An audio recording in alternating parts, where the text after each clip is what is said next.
झारखंडचे नामनिर्देशित मुख्यमंत्री हेमंत सोरेन यांनी शपथ घेतली आहे। त्यांच्या शपथविधी सोहळ्याला लोकसभेतील विरोधी पक्षनेते राहुल गांधी उपस्थित होते।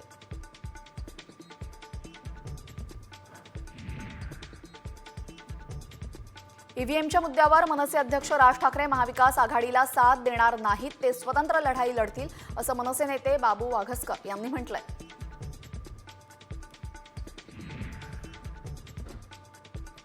ज्येष्ठ समाजसेवक बाबा आढाव पुढील 3 दिवस ईव्हीएम विरोधात आत्मक्लेश आंदोलन करणार आहेत। ईव्हीएम मध्ये घोटाळा झाला असल्याचं त्यांनी आरोप केलेला आहे। ईव्हीएम आणि पैशाच्या वापरामुळे राज्यातील विधानसभेचा निकाल असा लागल्याचं त्यांचं म्हणणं आहे।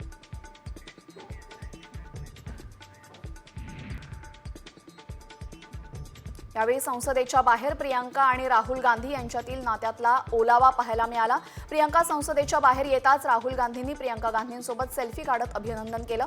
तसंच प्रियंकाचे संसदेबाहेर स्वतंत्र फोटो देखील काढले। स्वतः राहुल गांधी यांनी फोटो काढलेत।